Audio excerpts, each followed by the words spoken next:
Mixed martial arts. Mixed martial arts. How do we like our martial arts? Nos gustan mezclados! Oh my God. I never know what Casey is going to say, but that accent was incredible. Wow. Yes, the theme is Noche UFC. That is what is going down tomorrow night in Las Vegas. The main event, the rematch for the women's flyweight title. Alexa Grasso, 6 months after shocking the world and absolutely emptying Jed Meshew's bank account, will defend her title against Valentina Shevchenko, the woman she dethroned back at UFC 285. And the closer we get to this fight, the more interested I become. Thank you for joining us for the live Noche UFC preview show here on MMAfighting.com. I am Mike Heck. We have the Prince of Positivity back with us, Mr. Alexander K. Lee. Talked a lot during the weigh-ins. Wow, he's got that dog in him as well. What's up, AK? I'm good. I got a fresh haircut for Noche UFC. I mean, that's, what I had to celebrate. I had to look clean for it. And I'm excited with this card. I had a lot of, if you listen, people listen to the weigh-in show, there's a lot of weird little nits and things to pick at in this, like fun nits to pick at. So I won't go over them again on the preview show, I don't think, unless called upon. Well, I might come up in the questions. I got a lot of facts, Mike. I got a lot of fun facts. Ooh, a lot of fun facts, new haircut, AK ready to go. And also joining us, Mr. Hot Take, Mr. No Gray Area, the winner of yesterday's BTL. Let us say hello once again to Mr. Jed Meshew. Jed, how are we feeling on the eve of this rematch? I mean, I was feeling a lot better. I was having a great morning. Got out, played a round of golf, shot an 85 despite not having the appropriate attire and it being in a downpour. And then I get on here and I'm attacked. I am personally attacked by you, Mike, not my best friend. Certainly. I don't know. We're enemies now. You're going to come in bringing up old history. Mike, the past is for cowards. You live in the past, you die in the past. We are on to now and Noche UFC, not things that happened months ago. We don't need to go there. That's unnecessary, Mike. But leaping over these hurdles make us who we are today. So it's important to remember those moments that mold us into the people we are right now, right? Isn't that an important part of the sport? Not a champion mindset. You have a show titled On to the Next One because we're not looking back at what happened months ago. We are on to Noche UFC. That's where we're going, Mike. And then it's on to like 3 Apex cards in a row and then UFC 294. All right. Well, I can't wait to hear your breakdown of this fight after what happened 6 months ago. But AK, we haven't heard a gymnastics scale from you on these preview shows in quite some time. We have a title fight. We have a very fascinating welterweight co-main event between Kevin Holland and Della Maddalena. We got the return of Raul Rosas Jr. We have Tracy Cortez versus Jasmine Jasudavicius. This is kind of buried in the prelims. A lot of up-and-coming prospects. A lot of very big favorites taking on scrappy, heavy underdogs on this card. Could be a lot of showcase fights. Where are we at here? What's the gymnastics scale for Noche UFC?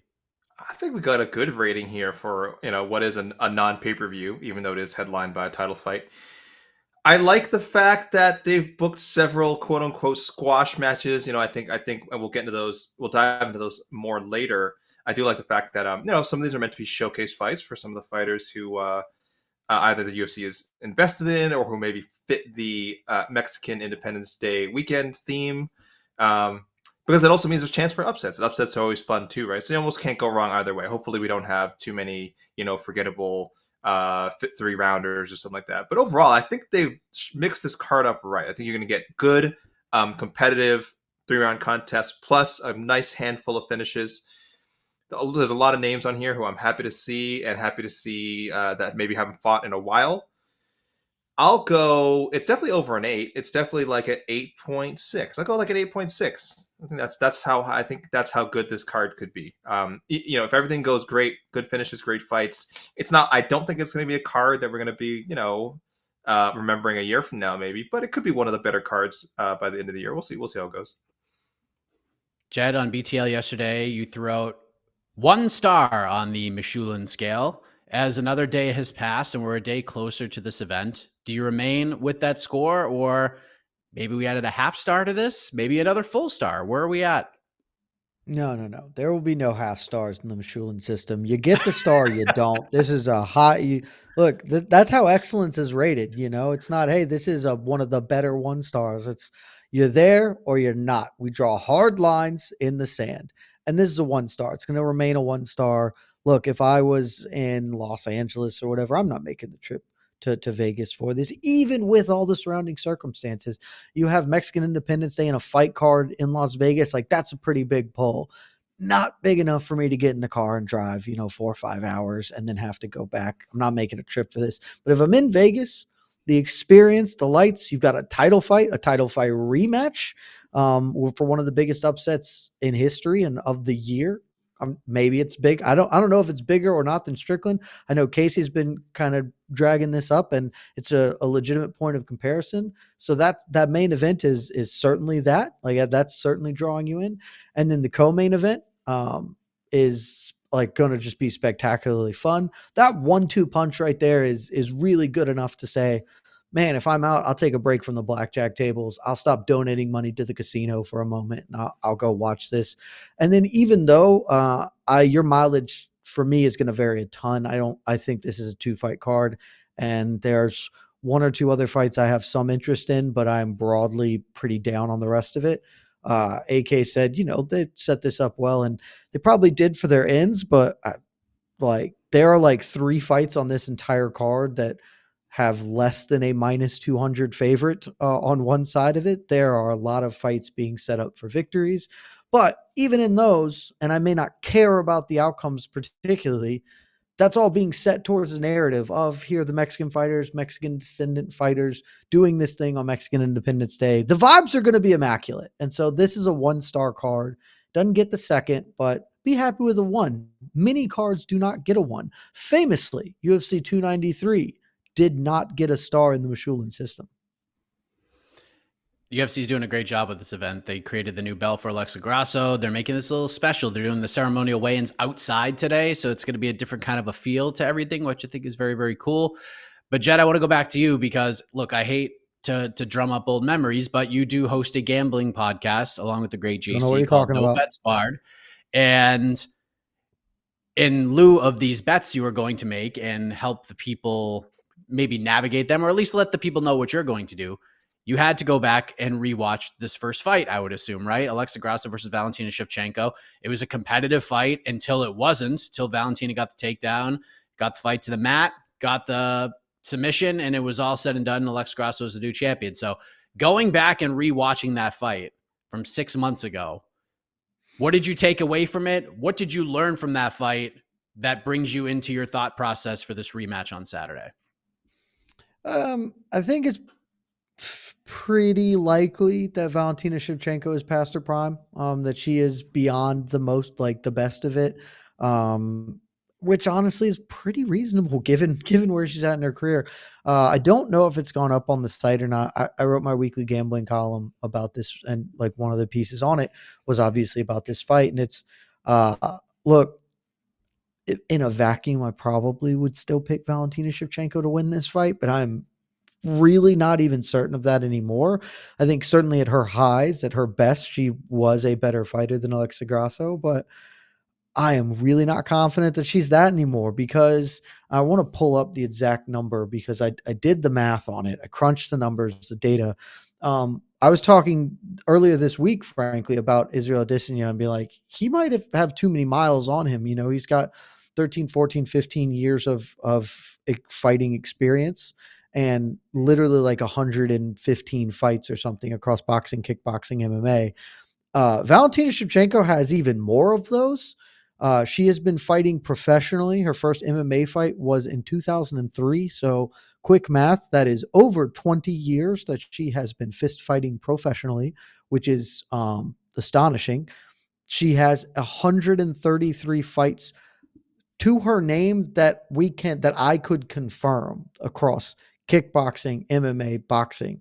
Like, there are very likely, almost certainly, more of those that were not confirmed as far as kickboxing bouts go. Generous ballpark of 150 fights is a lot of professional fighting. Like, it's just simply an enormous amount of combat. And eventually the bill comes due. Time takes its toll. And I think we probably are starting to see that some with her. I was very surprised how much Grasso was able to compete with Shevchenko physically in the first fight. That was where I thought that fight would not be competitive. Grasso is not a bad boxer, but she's not like a super finishing threat. Obviously, we saw what happened. But there hadn't been a lot of tape to prove that was really viable for her. And instead, how that fight broke down is Grasso was winning the striking for the most part. I think Shevchenko settled in a little bit, did a little bit better as the fight wore on, but Shevchenko went to her wrestling pretty quickly because Grasso was getting the hands on her, being competitive in that range, and forcing Shevchenko to go to the path of least resistance, which for her has always been that. I mean, she did it to Jessica Andrade and several other women. She realizes that she can get a body lock, toss you, and she's actually quite good on the ground. And that's where she went. Coming into this rematch, I mean, officially, or at least on paper, even though she lost parts of it, Grasso won the grappling overall because she finished her and she was winning the striking exchanges. And Shevchenko was being forced to fight a fight that she didn't really want to do. Maybe she had an off night. Maybe, she just super wasn't prepared for the looks Grasso was giving her. That's always possible, but I'm more likely to believe that she's getting a little bit older. She's been at the top for a really long time. It's impossible to stay at the top of this sport for a long time because there's so much tape. People can game plan for you, specifically like Grasso did. And this is the time. She's about to maybe not put together a run because I think some challengers will beat her, but she's going to cement herself probably with a win here tomorrow night. And then Shevchenko's just in that spot, AK, what's been interesting this week is I was curious about, the vibes are, like Jed said, are immaculate for this entire card, but I was wondering what the vibes check would be for both of these women, because Alexa's coming off this huge win and winning the title, and Valentina is coming in sort of in a rare place where she's coming in off of a loss. Not only that, but a loss where she was finished and lost her title. So I was wondering where the mindsets were going to be heading into this card on Saturday. Alexa Grasso, just cool, calculated, but confident at the same time, even throwing some little jabs at Valentina, saying like, hey, you thought you were the better striker, but you shot for takedowns pretty darn quickly. And then Valentina looks like she is ready to fight 400 Alexa Grasso. She looks like on a whole other level. She looks like she has that chip on her shoulder that she had heading to the Jessica Andrade fight. And then even talking to John Anik yesterday, he was saying that normally when they have these fighter meetings and these fighter interviews with the commentators and the fighters, Valentina Shevchenko gives them nothing. But he said this week was totally different. She gave them a lot more. She's motivated. She's fired up. What have you made of the build to this rematch? Because usually it's two very respectful people. There's not a lot of back and forth, but this week, a little bit different, a little bit more intensity for this one. Yeah, I love it. I love that both of them are getting to show more of their personality. They both have, we know they both have plenty, but sometimes depending where you are in your career, you're more or less comfortable showing it off, right? Like Alexa Grasso, I think for a while there, she had to be a bit more restrained as she was coming up through flyweight, because there was some, when she was a mega hyped strawweight. Remember when she was like 21, 22 years old, coming up through Invicta, coming up at 115. I think, eventually the pressure started to pile up in her a bit. She started missing some weight, losing against some of the better names of the division. And I think at that point is when you kind of have to take a step back as far as how you're going to deal with the media and just kind of focus on, more of the things that you can control. And I think that's what we saw as she's coming up to 125. But now that she's really establishing herself as the best flyweight in the world, I mean, she's got the gold around her waist. She beat the best before her. She beat Shevchenko. Yeah, she seems relaxed. She has the swagger of a champion. That doesn't happen all the time. Some people don't embrace that. Rose Namajunas is a great example. She never I think she enjoyed being champion, but man, she has spoken openly about the pressure and not enjoying it as much. And you think she enjoyed it? I think she hated it. I mean, I think there's moments where I think she liked the respect that came with it. I think there was a lot of I think there was a lot of prestige that came with it. I think she enjoyed that, but again, she also was very open that yes, she hated being the hunted. I think she much more enjoyed being the hunter. And Grasso right now seems very comfortable being the hunted, especially since the one that's hunting her is someone she's already beaten. So she's relaxed and cool, as you said, and that's the way she should come off. She's kind of the young, she's the young, fresh champion, but not arrogant. Not arrogant. That's a tough thing to do. Shevchenko, yeah, being in Terminator mode is just perfect. It's kind of like what we all want to see from her. The jokes, I mean, when she had the belt, were that she's this secret agent. She's just an assassin, and she was like that in the cage, and could be a little reserved when it comes to interviews. But yeah, I'm glad we're getting to see the side of her that's clearly, a little irked that maybe some jamokes like us in the media are saying her best days would be behind her, and that she was clearly beaten in the first fight. She certainly doesn't seem to feel that way. Other than the finish, she's like, well, if it had gone to, she feels if it had gone to like a fifth round, that she would have been up 3-1, which I don't agree with. But I think that's how she was looking at it in her mind. If I had wheels, I'd be a wagon. That's exactly. Someone should tell her that, right? So yeah, I love the vibe check is great both ways. I don't see anything in either. It's not like last week where we were a little. I think we all started getting a little concerned about Izzy. He just didn't seem to be his usual self. He seemed a little bit off. He seemed a bit exhausted, to be honest, and maybe that played out on fight night. But I don't get that sense with either of these women. I think Alexa is super prepared to defend her title. I think Valentina. I don't know if we can see the best of her for the reasons Jed said. She just got a lot of mileage. But I think mentally she's in the right place. I don't think, should she lose on Saturday, I don't think any of us are going to say, oh, well, Valentina wasn't prepared and Valentina wasn't. I think she is prepared. I just think that she is now dealing with someone who is the best flyweight in the world. But we'll get to our exact predictions soon enough. Yeah, she went back to Thailand and just immersed herself in danger pretty much for 3 months straight, getting ready for this fight. Just a lot of time over there with the killers in the room. It's not a bad place to go preparing for this fight. AK, I wanted to go back to you because I talked about this on BTL. I asked John Anik this question. This is a question that was posed on Heck of a Morning. And I thought kind of at first, like this was going to be more like one-sided the other way. But I continuously go back to this question because Alexa Grasso is the champion. Valentina was the long reigning champion. Already just got finished in March. Who needs this one more? Because you can make a case for both women. Valentina obviously wants to exercise the demons and get back on track and prove that, this was, I'm not going to say a fluke, but you know how some reads can be in the fallout of a rematch. We saw it with Juliana Pena. We saw it in other circumstances as well. Or is it Alexa Grasso because we're going to prove this isn't a fluke? I want to prove I'm the best flyweight in the world. And if she beats Valentina Shevchenko not once, but twice, like this is massive for her. Who needs this one more? Grasso needs it more. I don't know what Valentina's plans are after, but if I was her, win or lose, I'm going up to 135. And in either of those scenarios, and in the scenario, of course, where Valentina wins and then just vacates the belt and goes to 135, that would really suck for Grasso because essentially it would give Valentina the more recent win, last shot wins, as they say, and Alexa wouldn't get her rematch. Even if Valentina stayed at 125, I don't know if they're giving Grasso the immediate rematch. I'd be all for it. I'd love to see a trilogy. I just don't know if that's where they would go right away. So if Grasso loses, she's not getting a title fight next. If Valentina loses, I think she'd go up to 135 right away and challenge whoever has the belt, or if there's that title fight still isn't made, challenge for the vacant title. So Valentina has options, and a lot of it does depend on whether she even wants to go up to 135. It's possible that that's not in the cards for her. She might want to spend the rest of her career fighting at 125. It is maybe her ideal weight class. But I do think, I don't know, even if Alexa Grasso loses, I don't think people will call the first fight a fluke. You're going to have a small minority who do that, but you're going to have a small minority who do that every time a long-time champion loses and they don't give credit to the challenger. So I don't think it's that. I don't think it's going to call it a fluke. But kind of like what happened with Pena, it will, in people's minds, like firmly cement her behind Shevchenko unless they got a third fight, which like I said, I don't think is going to happen. And that sucks. Like that's not the way it should work. But Shevchenko will have the stronger resume, depending on what Grasso does going forward. So I think a lot of the person on Grasso. I don't know if Shevchenko. I'm sure she's determined to win the belt back. I'm sure she doesn't want to leave 125 on a loss if she even decides to leave.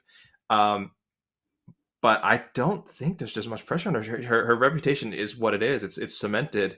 And I don't think anyone would be disappointed if she lost to a considerably younger, less shop-worn challenger a second time. It could just be this fighter has her number. We've seen that in history too. We've seen greats lose to guys, younger fighters who just happen to have their number, and ideally it doesn't hurt their stock in the long run.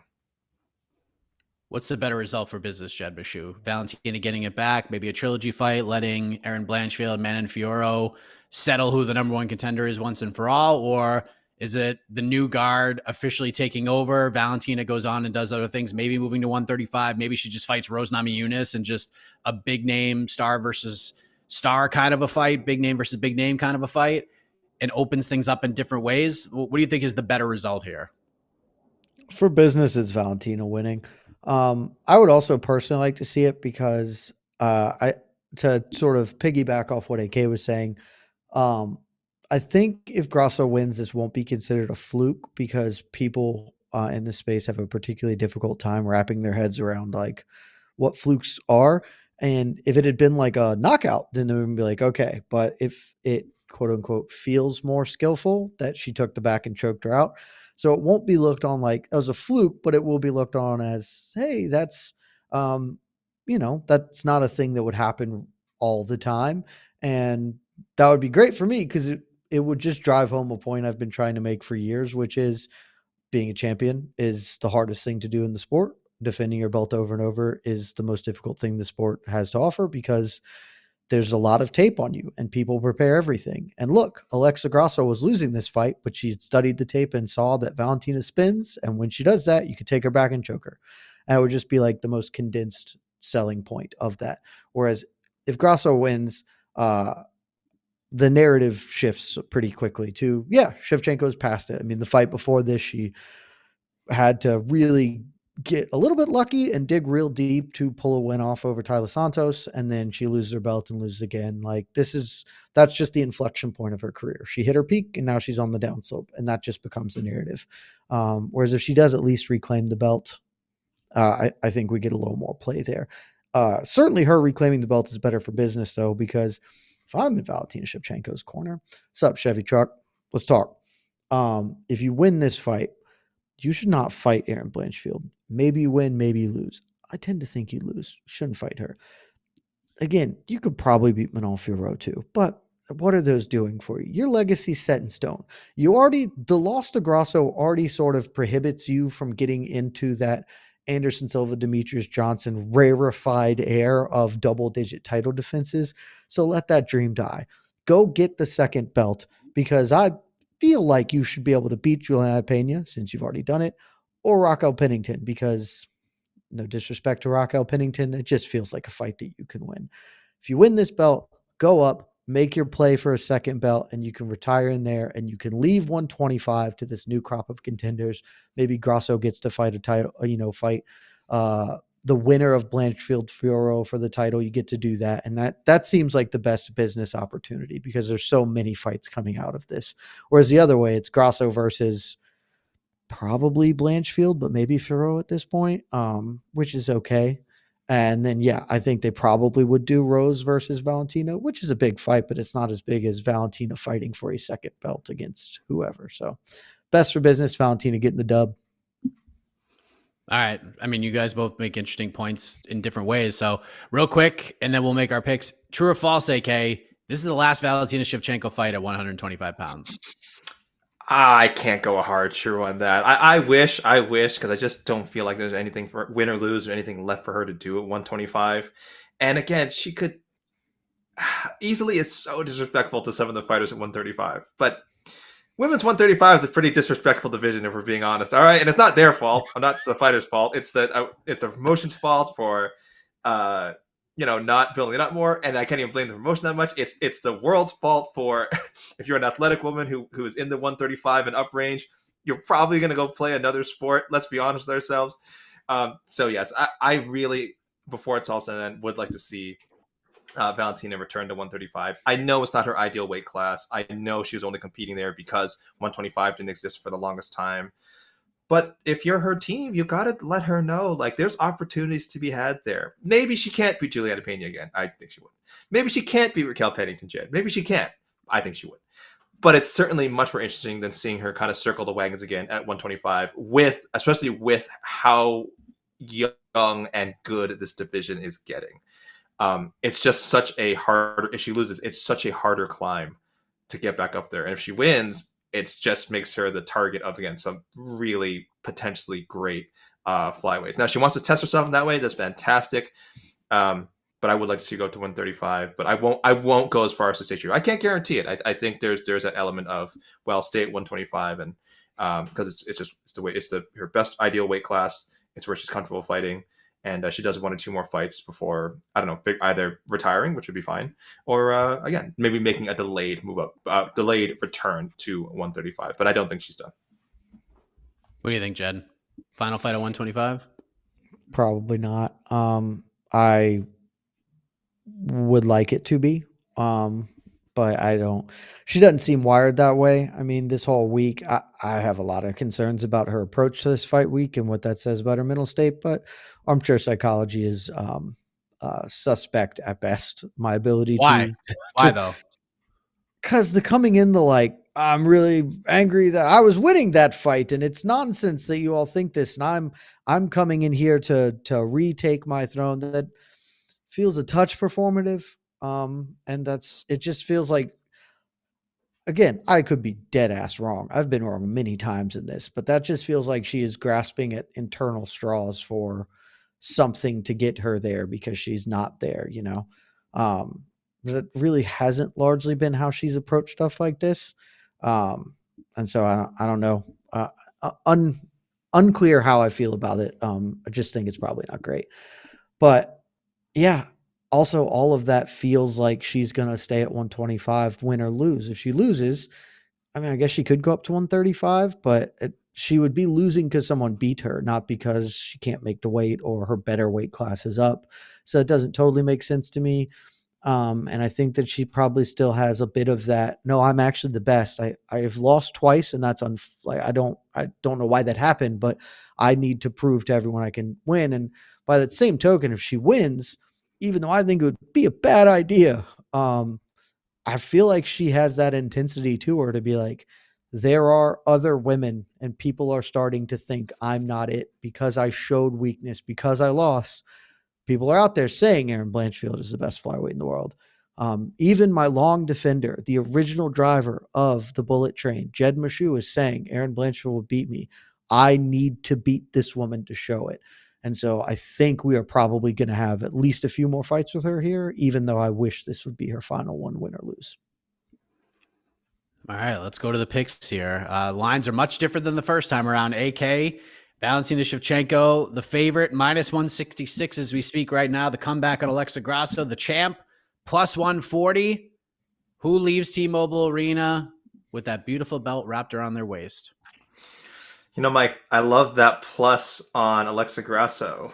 But what I love even, sorry, and I got to look this up. I love even more plus on Alexa Grasso by decision. Plus 350. Plus 350. That ain't bad. And that was honestly pretty much in line with how I was looking at this fight probably when it was first announced. I really, there was a part of me that was, thinking about the first fight and how well Valentina still performed. Yes, she lost, but it was a better performance than the Tyler Santos fight, right? Where we're very critical of her last 2 outings, and rightfully so. The Tyler Santos fight, some people thought it was a robbery. I don't agree. I think I'm fine with the Valentina score. But that said, she did not look good. You cannot make an argument that Valentina looked good in the Tyler Santos fight. You can say she won. You can certainly say she won on the scorecards, but she did not look good. And she had much better moments in the Grasso fight, but then she straight up lost that one. So there's a lot of reason for concern there. So at first I was telling myself, like, maybe she bounces back, newly motivated, best version of her we've ever seen, best version we can possibly get at this stage of her career. But I also think we're going to get the best version of Alexa Grasso that we can get so far. And I still think there's even more room to grow there for Grasso. I think she's trending up and up and up and up. I think what she showed in that first fight with Valentina is just a glimpse of how good she is. I think at this point in their career, she is the better striker. Not talking about technicality, but just talking about the benefits of youth, being able to pull that trigger, athleticism, edge, stuff like that. I think that makes the difference in the striking matchup. We saw in the first fight. I don't see how it would be different this time around. Takedown defense is certainly a question. I can absolutely envision Shevchenko going back, focusing even more on the wrestling in this fight and grinding out a decision that way. But I'm confident that Grasso will work her way out of those situations should it come up. So I'm going Grasso, and I'm going Grasso by decision. Don't bet on MMA, but if you're like me and occasionally you throw on small wagers, that Grasso by decision is not looking bad. So that's my call, Mike. Jed, you shook the universe when you revealed on No Bets Bar that you were placing a bet on Alexa Grasso instead of Valentina Shevchenko after what happened in the first fight.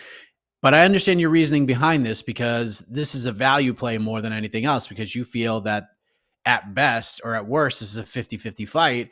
And if it's a 50-50 fight, you might as well take the value where you can get it. And there's some pretty good value on Alexa Grasso here. But let's just say the odds were completely even. If it was a absolute coin flip, it was 50-50 in the betting window, everything's all the same. Are you still leaning Alexa Grasso, or are you leaning Valentina Shevchenko? Official pick. You're muted. Sorry, I punched it in Tapology, so it's in. It's official. Look, every part of my brain says Alexa Grasso is going to win this fight.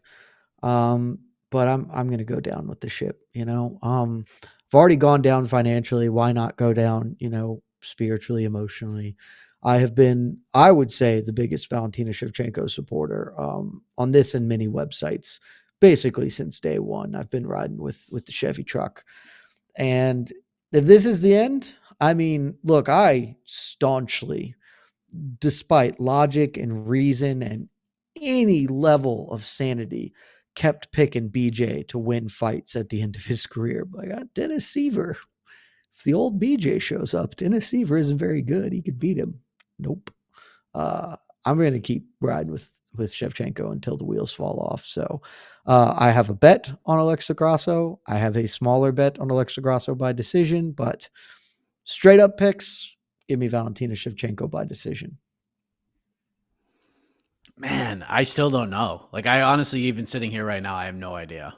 Like, I'm flip-flop. I flip-flopped every day. I flip-flopped like 4 times today because I just don't know what's going to happen here. Like, how dumb will you feel on Sunday? Like, if either outcome happens, which one will you feel dumber about being like, yeah, obviously? Well, I felt really dumb being so confident in Valentina the first time. And I felt really dumb being confident in Aljamain Sterling. And I felt incredibly dumb not believing in Sean Strickland at all. And all 3 of those individuals proved me wrong. And I feel weird if I doubt Valentina Shevchenko in any way, shape, or form. Having said that, I do feel like this fight's going to go long. And despite Valentina having a lot more experience with 5-round fights, I kind of feel like Alexa's game is built better at the stages of both of their careers for 5 rounds. And just hearing what Alexa's talking about, that even if she's down 2-1 or 3-1 heading into 5, like, I still feel like she's not going to get rattled by the situation. I still feel like there's confidence there that she can go and get Valentina out of there. So it's a vibes pick. I'm going Alexa Grasso to get it done. And just to be a little more exciting with all of this, I'm going to say a comeback 5th round submission win. She subs her again, this time in round 5 to keep the belt. But I'm leaning Alexa Grasso to get a super late finish here. But tomorrow I could, like on the People's Pre-Fight Show, I could literally say Valentina Shevchenko. I'm teetering on this. But I think if Alexa wins, I do think she's going to finish her. Mike, speaking of the people, ran a poll. Just who wins the rematch? It is close. It is narrow. Grasso won the poll, 53%. So it is narrow, man. I mean, people are seeing this as what it is. This is a proper rematch. This is a proper rematch. Head to the betting windows. 53%. 53%. I think people are reading it the right way. I think even the odds make sense. As much as Jed and I are very happy with the value that you can get on a Grasso bet, I think it speaks to how highly people thought of Valentina before their second fight, her dominance during her run. But man, we got a lot of smart viewers. You know that. I think our viewers are the smartest people in the industry, and they're saying Grasso 53%. Look, I'm just saying, y'all. The odds currently have Grasso at 140. It's like 42% to win.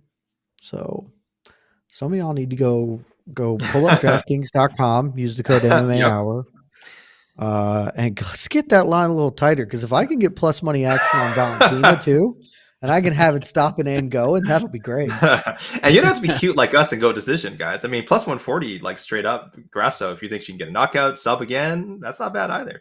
You don't got to be cute like us. NEW pays out plus 140 for Grasso, so It's not bad. DraftKings.com, code MMA Hour. Yes, there's a lot of value there. And there are a lot of people out there who feel that there's some good betting value on one Kevin Holland as he gets ready to take on good old Jackie three names, Jack Della Maddalena. Very interesting fight at 170. JDM, AK, had a tough time getting into the octagon. He had fights scheduled, opponents fall out, had an opponent fall out for just pretty tough reasons the day before International Fight Week, comes back, takes on a newcomer and gets tested. A lot of people, some people out there still feel like Jack Della Maddalena lost that fight. I am not one of those people, but it certainly brings up a lot of questions heading into this fight with Kevin Holland. So biggest question you have about this fight, whether it's on the JDM side or on the Kevin Holland side, and do not ask this man if he wants to fight for a world title, because clearly he doesn't care about that. Let me add, he also had a little bit of trouble making weight today, Mike. At the weigh-ins, he needed the box of what proved to be redemption, but I also think he got the Las Vegas commission extra, probably 0.2, 0.3 pounds off. It was a very clear. Casey and I were watching. It was a very clear. Okay, they brought out the box. He's looking at it. The scale's still moving. 171, close enough. And hey, if everyone's getting that benefit, then I guess it doesn't matter, right? That's fair. But yes, he did have some trouble making weight. Not a small welterweight, not like a huge welterweight, but healthy size guy. The biggest question for me is, I guess it's not related to this fight directly. I couldn't get a great gauge, and I haven't been able to get a great gauge this week of how much did that Hafez fight dent Della Maddalena's reputation in the eyes of the fans, eyes of critics, as far as like his potential as a future contender. Because for me, it's like I didn't love his performance in the fight either. But a few things. One, I think Hafez is better than people are giving him credit for. I think because he was a late notice guy, maybe they thought JDM should just ran right through him. But I've said before, fighters have said before, and I believe it, that there is something about being the guy on the other end of the short notice call, right? It is someone he probably doesn't know a lot about, probably wasn't super prepared for. I mean, he got taken down in the first 2 seconds. I get the feeling maybe he didn't know a lot about Hafez. So I'll give Hafez a little more credit for that. And then the other thing to say is, how much do you credit someone for gutting out a win in those situations? Because I actually like to see that. I think sometimes when a guy is put in a position where it's like, oh, wow, he should have dominated this fight, but he didn't, but then still got out with the win. That to me is like mostly a positive. I felt this way kind of about Khamzat and Gilbert Burns. Very different situation, very different fighters, very different stakes.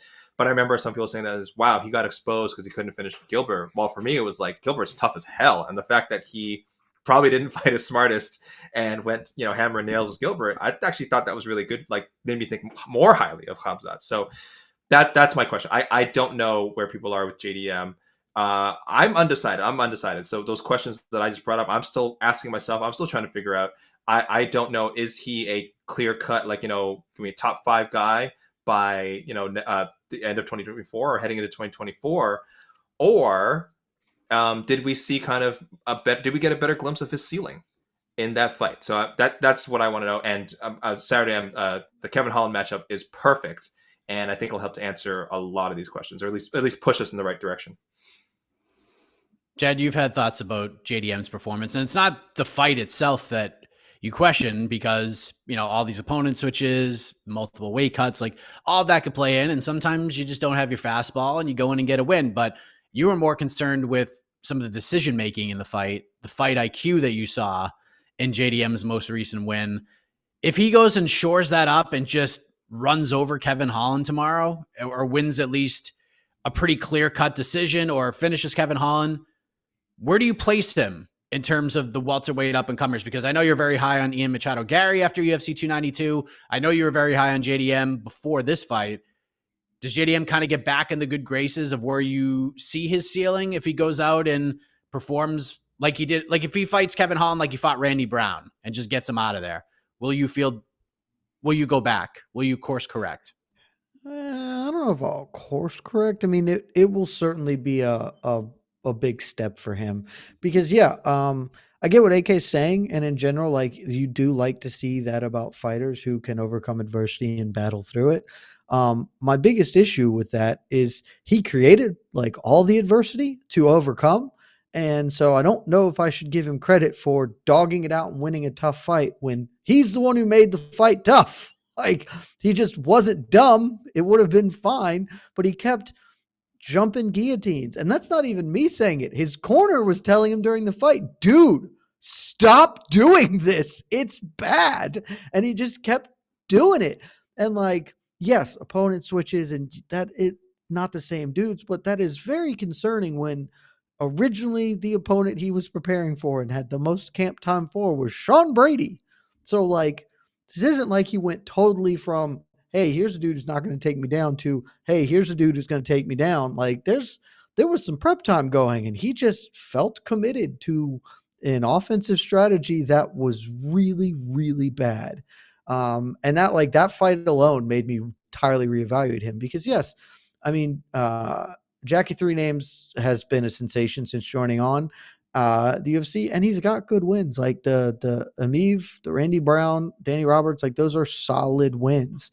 But his, this was a bad win, right? Like, and I think Basil Hafiz is better than people thought, and credit to him for making that fight. But that is fight IQ is one of the most like daunting things in the world because honestly, sometimes you can't fix it. Like a lot of the time you can't. Look at Josh Allen. Everyone for the last 3 years has been like, Josh Allen is awesome. And he is. But Josh Allen's whole thing has always been at his core, he is a reckless man.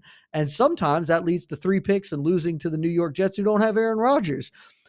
Jack Della Maddalena appears to be a reckless man who's going to dive on guillotines when he is hurting his opponent on the feet. I don't know how to square that, but he fights Kevin Holland, and Kevin Holland, nobody really runs over Kevin Holland. Like Kevin Holland is a very tough out for just about anybody.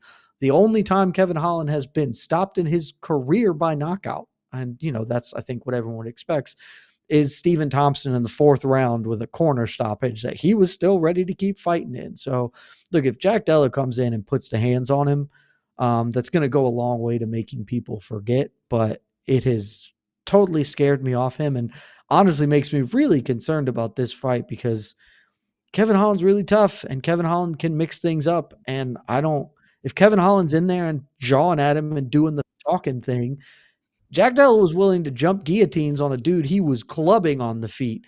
What's he going to do to a dude who is like actively provoking him? Is he going to fight really stupid? Like, I don't have any idea. So I think this is great matchmaking. I'm excited what we're going to learn, but I will reserve my judgments until after because I think this fight will tell us a lot about who Jack Della is and where he's going. May I pose a question, Jed, regarding the repeated use of guillotines? Sure. What if it had worked? Look, think about that. Think about that. Simmer on that for a second. Look, Dustin Poirier was probably the closest anyone ever came to beating Khabib, and he wasn't all that close as far as I was concerned watching it. And that's the thing, like, I agree. If it had worked, it would be great, but that's kind of the thing with desperation gambles is the proof is in the pudding. And so if it works, it is great, but when it fails, it's bad. So, and that going in, and I assume that's not the first time he's ever jumped a gilly. But only Dustin Poirier can get away with jumping gillies, and I won't totally make fun of them for it because he's branded it. If Jack Della brands jumping the gilly recklessly, then maybe we can talk. But no, is the short answer. AK. Fair. Also, fair. He doesn't have a successful guillotine choke in his resume, which also really begs the question of why. Well, that's not my second question too. But what if he did? If he did, if he did, if that had locked in, that would have been great fight IQ. but it wasn't because True. if I had wheels, I'd be a wagon. Yeah. I mean, if you want to use reality as a gauge for your evaluations, then I mean, by all means, go ahead. But I'm just saying, if Jack Della comes out here and hurts Kevin Holland on the feet, and then Kevin Holland shoots a half-hearted takedown, and Jackie Three Names jumps a gilly, I'm out forever. Like I am out forever on him as a prospect. Hold on, can we check quickly? What is JDM by submission? Plus 1600. Plus 1600. He has like the one that came against Randy Brown and also cost me money because JDM he didn't submit any. Yeah, I'll bet. He didn't submit anybody. It was like Vulcan pulling that out of his on No Bets Bar this week. We were going back and was like, actually, Carlos Ulberg by TKO, which I bet, and then random RNC comes out of nowhere. The week before that, Volkan Ozdemir by TKO pulls out the random RNC. We can go 3 weeks in a row of guy who has one career submission ruining betting slips for no reason. I'm just saying. Honestly, you probably should bet Jack Della by submission. He's probably going to jump a gilly. He's probably going to get it.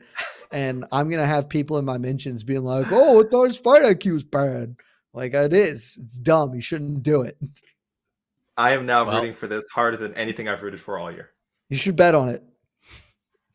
So is that your pick, AK? $2.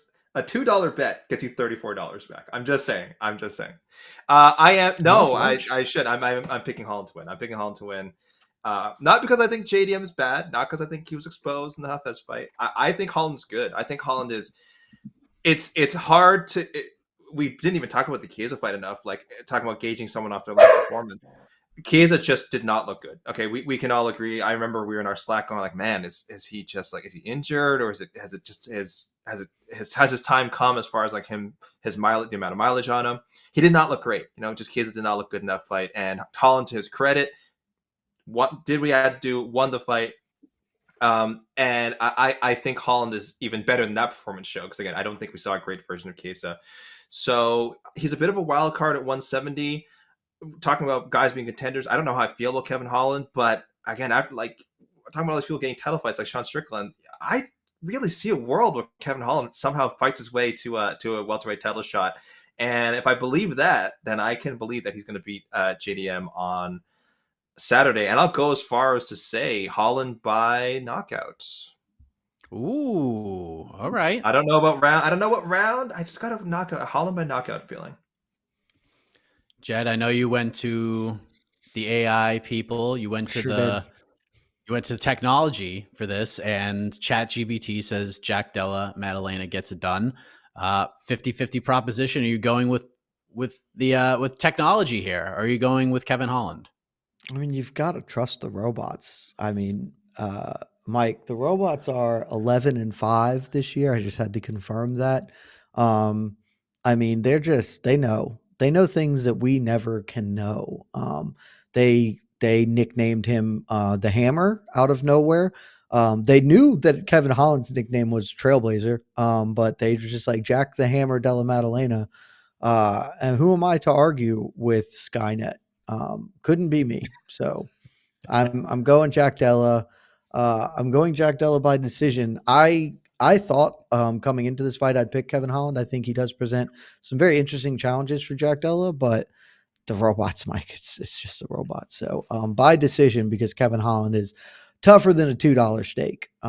So I don't think Jack Della is going to get him out of there. But when he jumps a gilly in round 3, you guys can at me and have your day in the sun. I'm going JDM by decision as well, but I ain't confident at all.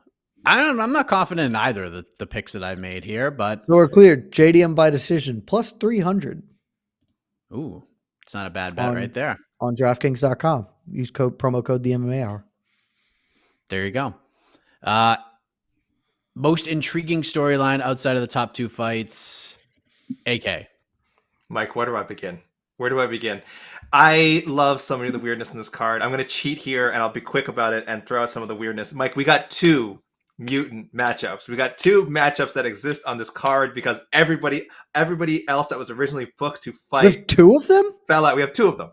One, I'll go. I know we have one. Yes, the easiest one to explain first. A middleweight bout, Kopylov and Fremd. Kopylov stepped in for Chris Curtis. Fremd stepped in for Anthony Hernandez. So this is Curtis versus Hernandez, and now it is morphed into Kopylov versus Fremd. Easy to understand. The other one is so much better. The Knudsen man one is so bizarre. This was Elise Reed versus Cynthia Calvillo once upon a time. That was a fight that was booked. Calvillo Theseus's ship. Is this the same fight? Thank you. This is the ship of Theseus of fights. Is this still Elise Reed versus Cynthia Calvillo? Philosophers will be debating this for centuries. I don't know. I think we should put it on both of their resumes. So Calvillo withdrew. She was replaced by Jasmine Lucindo. Then Reed got moved to the bout with Loopy, which is now on this card, because Loopy was supposed to fight Sam Hughes. Sam Hughes withdrew. And then to take Reed's place in the matchup against Lucindo, they called in Knudsen. Knudsen, yep. But then Lucindo withdrew and was replaced by Marnik, blinded by the lights man. So that's just awesome. I love that so much. I love mutant matchups. We have two of them. I think Theseus' ships matchups are even better. Jed, I may have to change to that. I don't know why I never thought of that before. And then I mean, this is as Theseus' ship as it gets. For me, I don't know. I want to know who's betting on this fight because I don't know where to go with this. Daniel Lacerda possibly going 0 for 5 and maybe becoming the first fighter in UFC history to lose all 5 of his UFC fights by knockout or submission. He was the patron saint of flyweight unders last year. He was just guaranteed to not make it past the midway point of the second round. He's got a decent matchup in Kairez. Like if I didn't know that he had lost 4 straight fights, I kind of like Lacerda's chances here, but he's understandably a pretty big underdog based on his UFC results. But yes, a small handful. You can count on one hand. I think literally 5 fighters have ever gone 0-5 in the UFC throughout their career, and Daniel Lacerda can join that list. So thrilling stuff. Don't forget, we were supposed to get D-Rod versus Santiago Ponzinibbio on this card. Yep. We were supposed to get Shavkat Rakhmonov versus Kelvin Gastelum on this card too. AK, I'm diving into this. Different. Go ahead, Jed.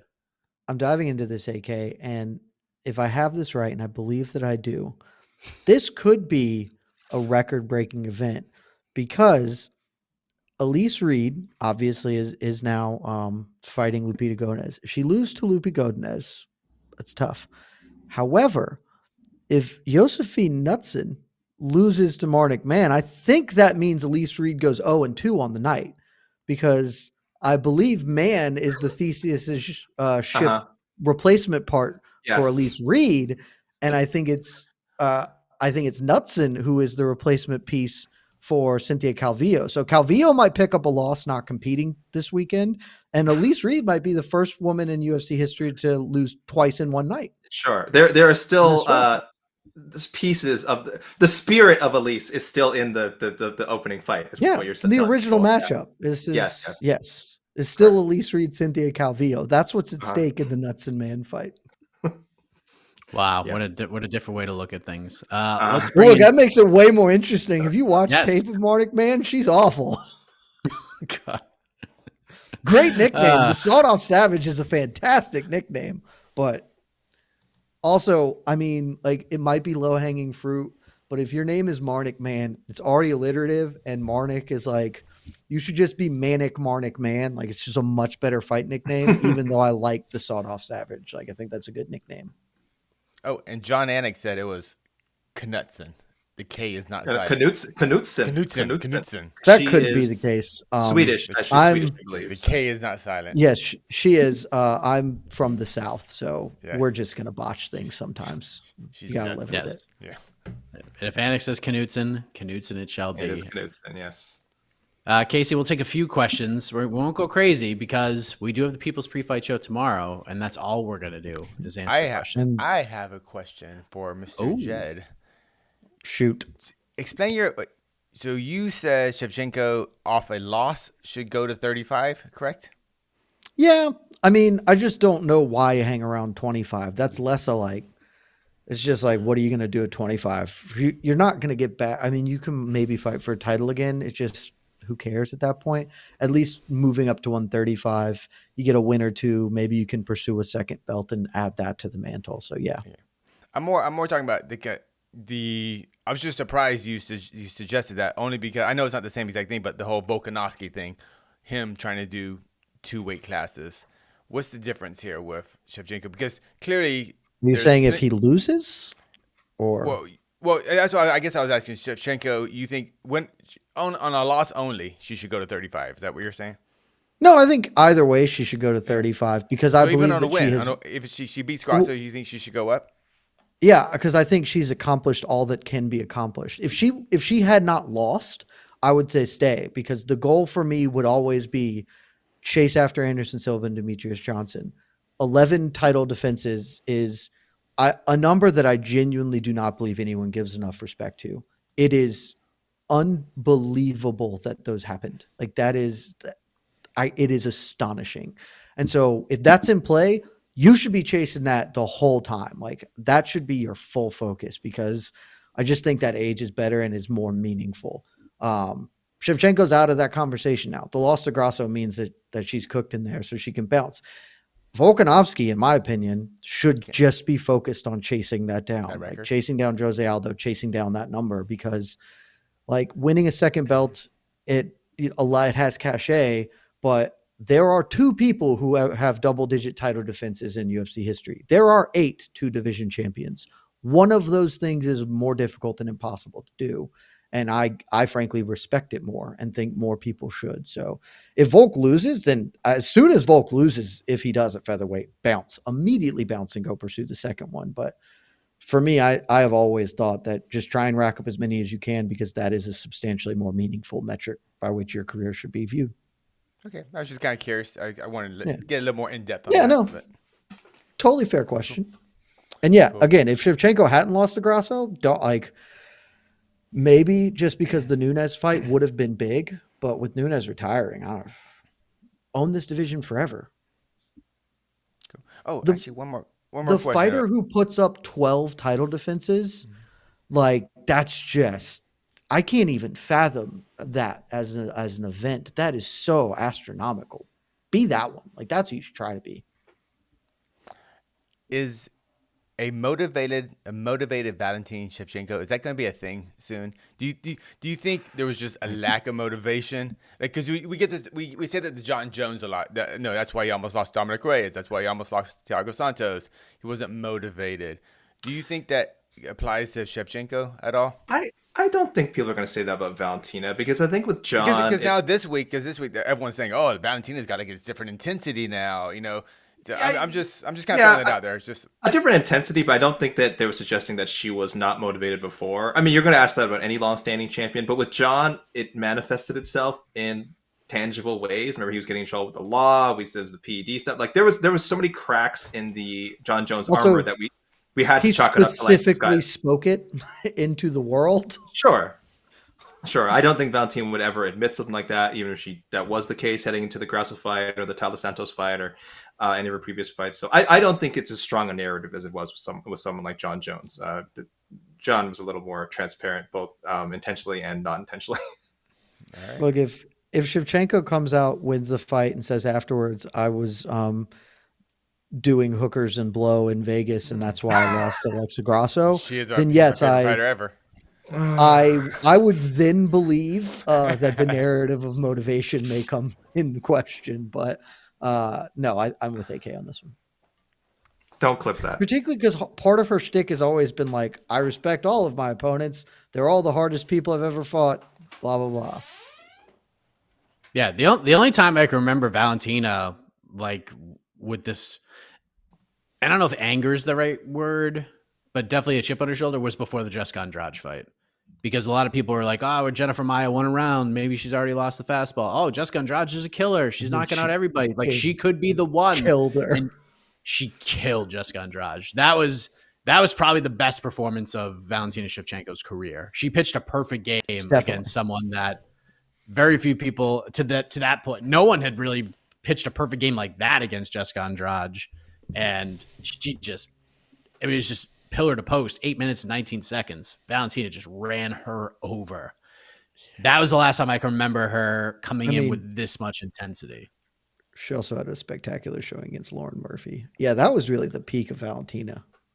If she comes in and does that to Alexa Grasso, I guess I'll feel a little dumb that I ever doubted her.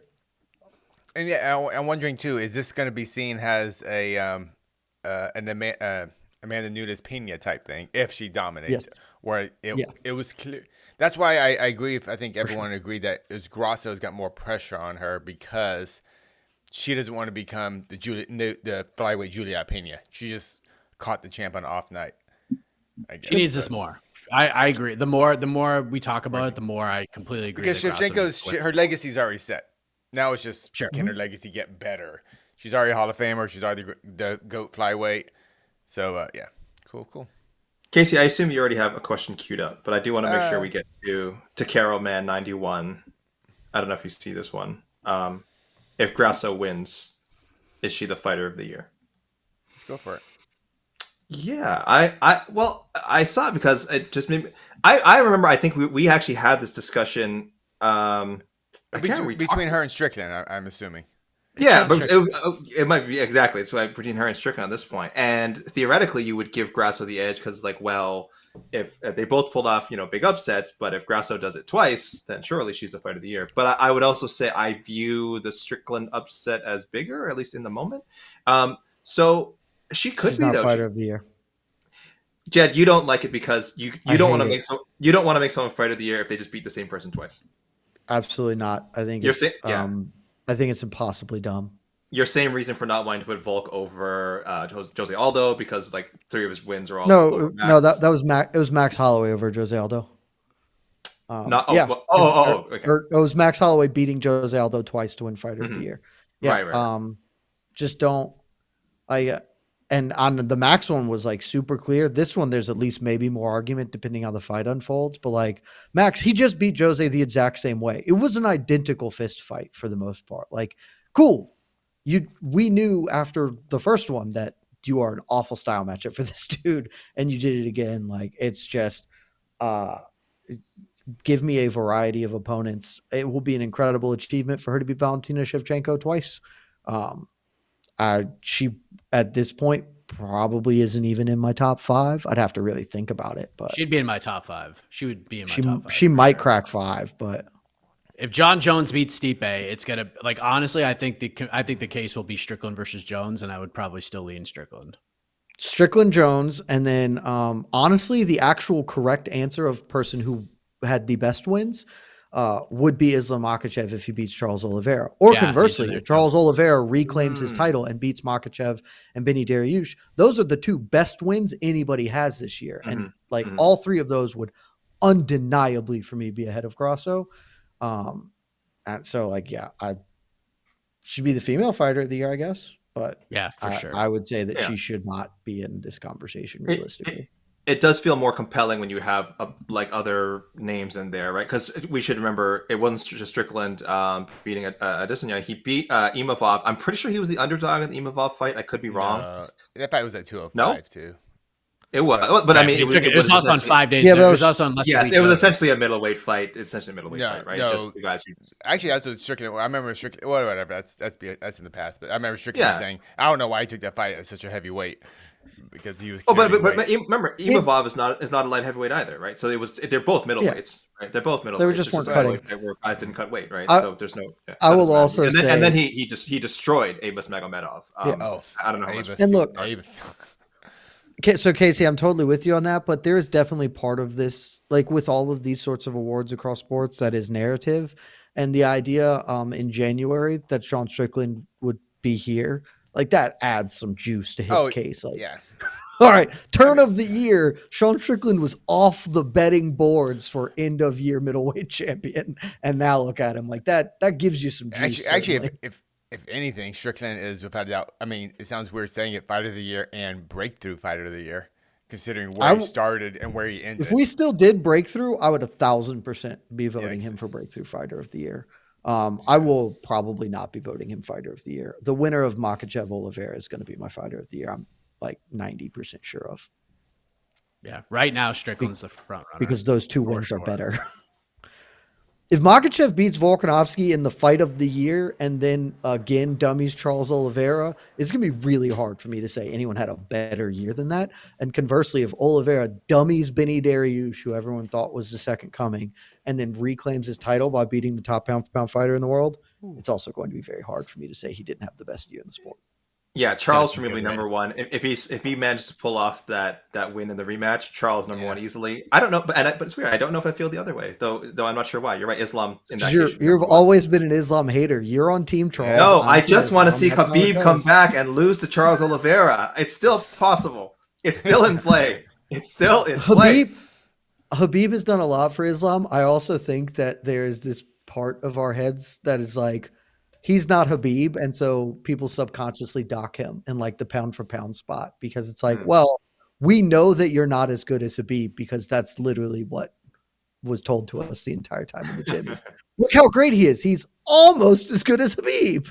All right, and for the betters, By the way, sorry. Someone in the comments says Islam got worked by Volk. He got worked by Volk. Settle down. the guy that won, Settle the down. guy that won got Settle the guy down. that won got worked. Islam definitely won have 4 worked rounds this of that Settle fight. down. Brandon, I Definitely love you. worked this. Settle down. Settle down. Yeah. Islam won 4 rounds of that fight. Yeah. It was a great fight of the year. By the year. What's the Mexico parlay? I mean, that's pretty easy. You take all the Mexican fighters and you parlay them together. There are 5 fighters on Tapology with a Mexican flag next to their name. You can expand it if you want to add, Raul Rosas Jr., who certainly, I think he is like, I just can't remember. Was he born in Mexico? Was he born in America? His parents are Mexican. He rocks the sombrero and the flag. Like he is definitely representing Mexico. And then he's born here. He's born in the States. Was he born? Yeah. But all his fights were in like Tijuana, right? Like when he was 18. Tracy Cortez, Mexican heritage. Like that's so you can get up to like 7 of them. I personally have parlayed the Mexican favorites because I didn't want to parlay Alexa Grasso on top of already betting her by decision prop. So I've just parlayed up Zellhuber Padilla, Chirez, and Godinez. So just the 4 legs. Like no junior. No, just those 4 legs. I left Raul Rosas off. But plus 239 is what that pays out on draft. That 4-legger pays out. Again, a lot of very big odds. I mean, Godinez is minus 425. All the other legs are minus 218, 250, minus 290. It's all pretty high juice. Adding Rosas Jr. turns it from plus 239 to plus 281 because it's a minus 800 favorite. It's just not worth it, is what you're saying. It's really not worth it. Well, it. yeah. Also, I'm just going with the Mexican flag on Tapology. That's who I'm deciding is Mexican for this one. Sure. Yeah. Man. I like it. Yeah. It's fun parlay. Get up. I've got a busy day tomorrow. So I wake up, maybe do Mexican for lunch. Be nice. I'm going to the Atlanta United game before the event. Lionel Messi's in Atlanta. I'm going to watch him probably put the boots to us. It's going to be great. Okay. There you go.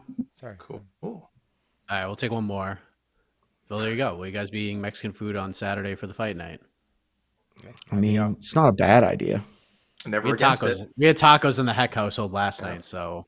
I live in Gardena, California, so yes, there's no shortage of Mexican food in my neighborhood. I mean, that's the dream. It's just a dream. Mexican is the greatest of cuisines. I'm of that opinion. It's pretty damn good. You guys. I could rock. Are you fans of flan? Big flan fans? Not a huge flan fan. Also, that's a movie quote that I can't remember. But it's not bad, but it's not my go-to, certainly. I'm a big respect the flan. I mean, I respect it, Custard's custard, baby. But it's not creme brulee, Questions? I think we're good. People? Questions? I think we're good.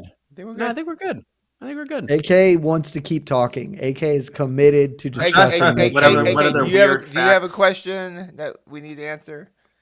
In your mind? I have a question. Yeah. Go Oh ahead. wait, actually, maybe you guys, Oh, maybe there is an answer. Why is Roman Kopylov fighting Josh Fremd on this card? What I does told that you have to do with that's one of anything?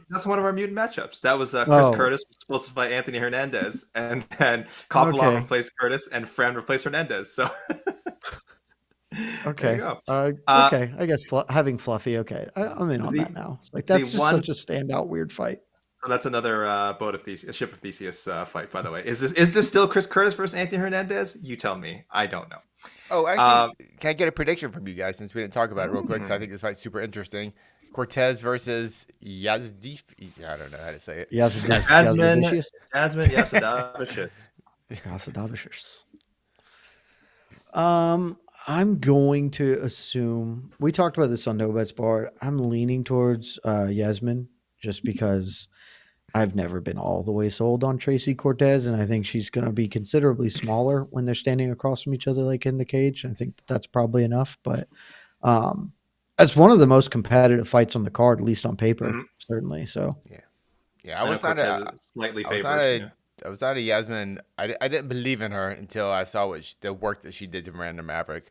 So and even though That was impressive. I think it was an off night for Miranda Maverick, but regardless, Yasmin did it and put the boots to her. So I'm actually I'm about to jump on that Yasmin hype train. I'm kind of If that version of her, she's if looked that really version of her, good. yeah, yeah. If that- I just didn't. I think did she start in the UFC off a loss? Did she get her butt kicked? No. BK No, Hansen. she beat Kay Hansen, and then Natty Ice gassed her up. Yeah, Yeah, no that's what shame it in was. No But I shame mean, in it's Natty Ice, That's Yeah. Mike's favorite fighter. Yeah, that. it was kind of Natty before Ice. we knew who she was too. Yeah, yeah.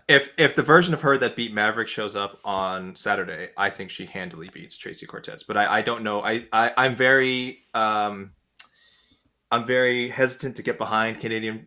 I hesitate to say. I guess she is a prospect. Yeah, she's only been No, fighting for 3 or 4 years. I mean, she's only been she's fighting for 3 or 4 years. she's 34. If you I know, count 34 years 34-year-old as a young. prospect. 34 years young. Mm-hmm. She's only been fighting since 2019. So I'm hesitant to say prospect. She would be a prospect according to Ultimate Fighter 31 guidelines. She could still fit in there. So I don't know if I'm just reverse jinxing, and I don't want to put my heart into another Canadian because we just haven't had a big hitter in a while.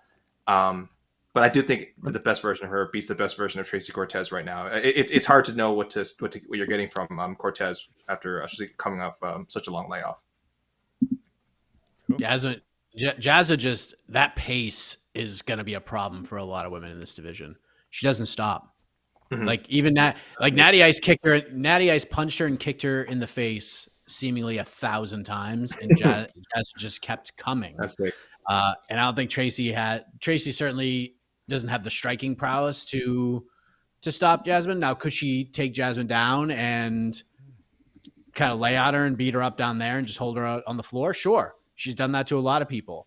But if she doesn't have a lot of success late in this fight wrestling, Jasmine's just going to kind of inch her way back. I could see Cortez winning the first round, getting a takedown, and after a pretty even start, maybe winning the first round, and then maybe in the second round she tries for another takedown, Jasmine stuffs it, and then she starts turning it on, and then Jasmine just keeps running downhill from there. So I'm picking Jasmine too. I think there's value on her from a betting perspective as well, but it's the third most interesting fight on this card for sure. It's the main event, it's the co-main event, and it's this fight.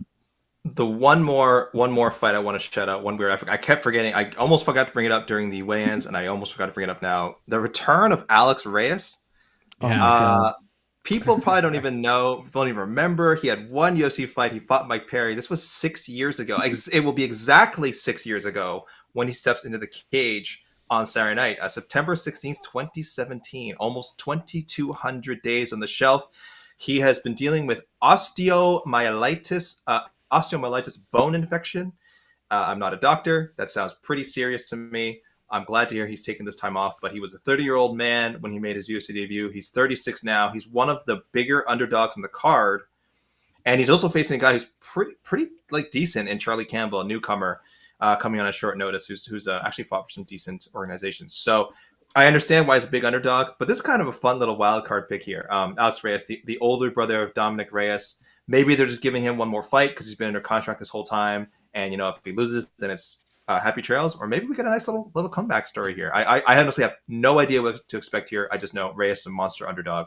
Campbell's a big favorite, and I'm glad it's the second fight of the night because I'm intrigued. I'm intrigued to see how this one's going to go. Shout out to John Ray MMA on Twitter, who reached out to me to inform me a true fact that I have since confirmed. The last time Alex Reyes fought, Valentina Shevchenko was still competing at bantamweight. She had not dropped to 125 to start her title reign the last time Alex Reyes stepped into the cage, because that didn't happen until 2018. So that's pretty nuts. Yeah, I don't know what we're gonna see. I don't know. It has he just been, has this time off just been actually really good for him while he recovers from this condition, and is he in peak shape for a 36-year-old? Not a lot of mileage for a 36-year-old fighter, and then he's gonna shock Charlie Campbell, or is Charlie Campbell again, even though he's coming on a short notice, I think someone who he was gonna get picked up by the UFC sooner rather than later, or at least get a contender series shot. Is he going to just do what he's supposed to do and take care of business here against a considerably older fighter? I don't know, but fun one for the second fight in the prelims. The entirety of one of the most dominant runs as champion he has been gone for. That is good luck, buddy. I hope you do well. He might have come back for the beginning of her second dominant run. Who knows? I guess we'll find out. Yes. That's a new gambling thing going forward. Alex Reyes, maybe he's connected to Shevchenko's dominance somehow, Jed. It's gonna be it's gonna be an interesting fight. It's gonna be an interesting fight. Charlie, he could beat Charlie Campbell. Sure. I like Charlie. Charlie's a fun, exciting guy. But wouldn't it be something if Alex Reyes in the second fight of the night, and I'm picking it to happen too. My Tapology pick will be Alex Reyes, third round, comeback layoff. Comeback finish. Charlie Campbell 10-8s him in the first round, but Alex just battles tough and then comes back and chips away and finishes Charlie Campbell in round 3. Raul Rosas Jr. wasn't even born yet. I did the math. He wasn't even born yet. You need to check your math. We actually did say this on No Bets Barred. He was in like the 6th grade. Also, Mike, didn't you say that Charlie Campbell's entire fighting career hadn't even started yet? Yeah. So Charlie Campbell's entire amateur and professional career has happened during this layoff. All of it. Charlie Campbell's amateur career started in 2018. So yes, because his last fight was 2017. Like all of it happened. It's absolutely nuts. Mike, you just had a brilliant idea. I hope our friends at Tapology, a very, very good website, will allow us to add a comeback multiplier for picks and be like, this one's going to be a comeback. Because I think you should get more points on Tapology if you correctly predict a comeback. That's heroic. I'm the guy who said that Tai Tuivasa versus Alexander Volkov was going to end in second round Ezekiel choke during the watch party before that fight even began. Now, I mean, only use your powers for good, Mike. Yes, only use your powers for good. But it's going to be Charlie Campbell's going to look good. He's going to have Alex in such trouble. But then Alex is just going to battle back because he's been through worse. He's been through worse than Charlie Campbell punching him in the face. And what a moment it will be. It'll set the tone for a very fun Noche UFC card going down tomorrow. People's pre-fight show leading into the card. And perfect exit music, everybody. This is absolute fire.